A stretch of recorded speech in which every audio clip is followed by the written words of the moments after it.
Olá, gente, muito bom dia! Hoje é dia 24 de janeiro, sexta-feira, 6h15 da manhã, e você está no melhor lugar que você poderia estar, no colo do Pai.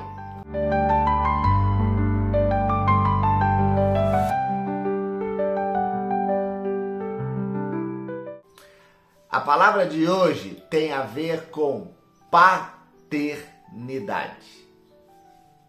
Paternidade. A paternidade, ela é o remédio para a orfandade.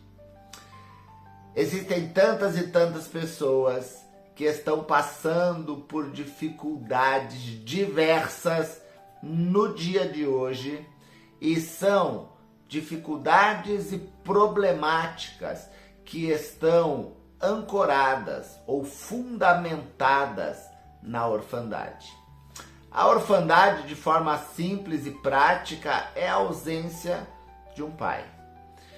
E a Bíblia diz e nos ensina que dentre os muitos problemas que nós temos que lidar ou lutar ao mesmo tempo contra eles, a orfandade é um desses problemas. E pela perspectiva bíblica, um dos principais, eu diria o principal problema. Vamos lembrar um pouquinho da história? Lá no início, quando Deus cria o primeiro homem, a primeira mulher, a saber, Adão e Eva, aquele primeiro casal, os gestores daquela primeira família, e eles desobedecem, eles têm uma atitude de rebeldia, eles perdem muitas coisas. Eles perdem o relacionamento com Deus, eles perdem o ambiente aonde esse relacionamento fluía e dava sentido e propósito para a sua existência. Eles perdem o ambiente geográfico e eles perdem o principal, a relação com o papai. Consequências de uma escolha extremamente equivocada que eles fizeram. Então, dentre todas as coisas que eles perderam, e a humanidade, por consequência, também perdeu em forma sintomática, como maldição hereditária que deles advém, a paternidade é uma dessas coisas que foram perdidas. E esse é um grande problema. Mas a Bíblia, como para todos os outros problemas, ela apresenta a solução. É isso mesmo. A Bíblia é um livro que tem todas as soluções que nós precisamos.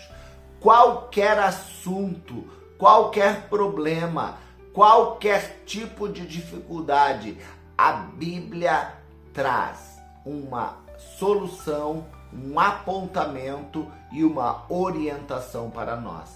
É por isso que é muita imprudência ou é muita falta de sabedoria viver desassociado do que a Bíblia tem a ensinar. Olha o texto que eu quero ler aqui hoje e que fala muito sobre essa questão da paternidade. Acompanhe comigo. Salmos 68, versículos 5 e 6 vai dizer o seguinte: Pai dos órfãos e defensor das viúvas é Deus em sua santa morada. Deus dá um lar aos solitários. Ele liberta os presos para a prosperidade. Mas os rebeldes vivem em terra árida. Uau, que texto, né? Dentro do que nós podemos extrair aqui, a primeira coisa é reforçando o que eu já falei antes. Deus é um pai. Deus é o nosso Pai. E Deus, sendo um Pai, ele tem alguns aspectos básicos que dizem respeito à sua paternidade. Deus é um Pai presente, Deus é um Pai provedor, Deus é um Pai protetor e Deus é um Pai que possibilita futuro abençoado para os seus filhos. Talvez essa descrição de pai seja um pouco, ou quem sabe, bastante diferente do que aquele referencial de pai que você já experimentou antes. Para alguns, essa descrição de um pai presente, protetor, provedor e que encaminha para o futuro é muito diferente e completamente diferente para outros. Já para alguns, essa figura paterna, ela não é tão longe e nem tão distante do que acabei de falar. Pelo contrário, existem pais que nessa vida, nessa terra, fizeram e ainda fazem um excelente trabalho na direção dos seus filhos, e isso só favorece o que eles espelham na direção de Deus, principalmente quando se fala de um Deus que por natureza é primeiramente Pai. Essa associação, essa comparação é uma coisa inconsciente, é uma questão primeiramente subjetiva de cada um, mas ela existe. Nós sabemos, e a ciência nos ajuda a entender, que o ser humano ele funciona por meio de comparações. Nós, através do trabalho que o nosso cérebro está fazendo todo dia e o dia todo, o nosso cérebro está buscando padrões de comparação. Ele está buscando padrões que ajudem ele a balizar a interpretação presente. Então, o nosso cérebro está trabalhando para interpretar o presente com base no que ele já conhece e naquilo que ele já experimentou de alguma maneira. Logo, aquilo que o cérebro ainda não experimentou está no campo do desconhecido. A interpretação fica difícil, fica confusa, não existe na maioria das vezes. É por isso que o trabalho de um pai, o trabalho de uma mãe, o trabalho de um casal na direção dos filhos é determinante para ajudá-los no desenvolvimento e nos avanços de fase que constrói esse indivíduo. Naturalmente falando, isso é um processo lógico de desenvolvimento, assessoria e de amadurecimento desse indivíduo. Só que espiritualmente falando, isso também precisa acontecer. Eu quero te provocar aqui uma reflexão. Eu queria que você desconfiasse mesmo de ambientes religiosos ou de ambientes de desenvolvimento espiritual que não te apresentam um Deus que é Pai. Nós sabemos que a Bíblia mesmo mostra ou apresenta Deus de muitas formas. A Bíblia apresenta Deus na sua multiforme graça e na sua multiforme manifestação. Deus se revela à humanidade, Deus se revela à sua criação de diversas maneiras. E cada um precisa de uma manifestação distinta, muitas vezes bem diferente uma das outras. Por quê? Porque Deus considera as nossas particularidades. Mas independente por qual foi a maneira que Deus conseguiu nos alcançar, é inevitável que a gente tenha uma experiência com a paternidade de Deus. Deus, dentre todas as coisas, Ele é um Pai perfeito. Eu estava falando há pouco sobre comparações. Tem um outro salmo na Bíblia, que é o Salmo 73, que foi escrito por um homem de Deus chamado Asaf. Asaf era uma pessoa, um homem, um líder, que ele, por meio das suas habilidades, ele contribuía com as questões ligadas ao templo, ao serviço a Deus nos seus dias e na sua época.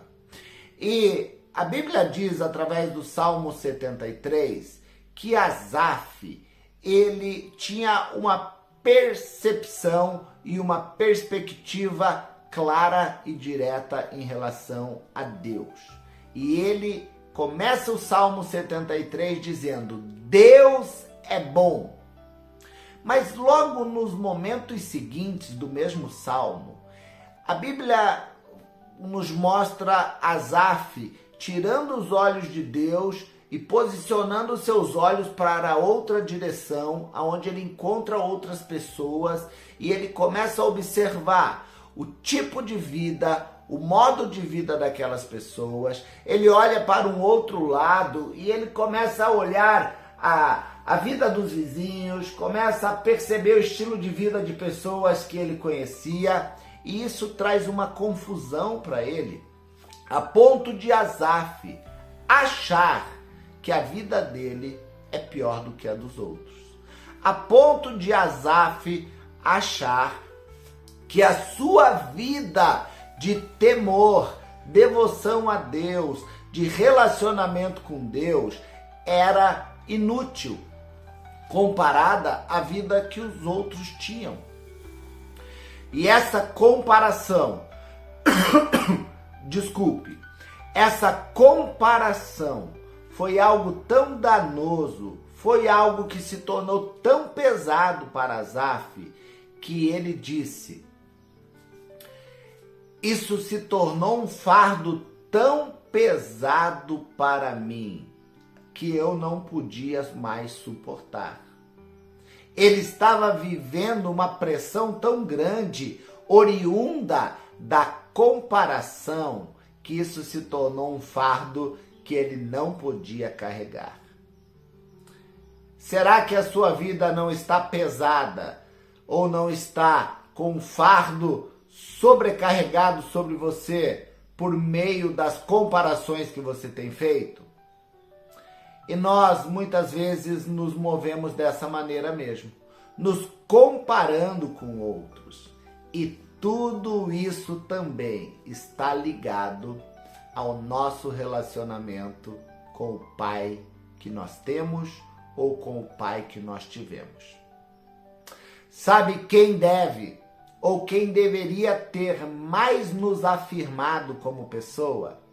Quem deveria ter dito para nós todas as qualidades que nós temos, todo o potencial que nós carregamos, todas as qualidades que nós possuímos e mais, todo o valor que nós temos, é o nosso papai. Mas por vezes ele falhou. Quem sabe ele só está repetindo aquilo que também um dia fizeram com ele. E nós temos duas escolhas a partir disso.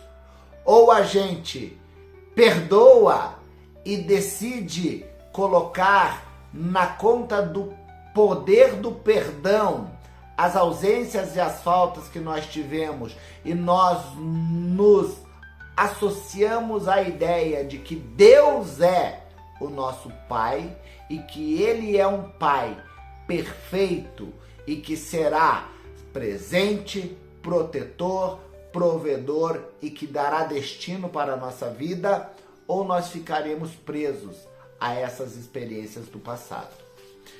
Tendo falado essas coisas, eu quero te incentivar a permanecer conosco aqui nesse canal, a fim de você continuar desenvolvendo a sua relação com esse Deus, que é muita coisa, é tudo, mas é primeiramente o nosso Pai.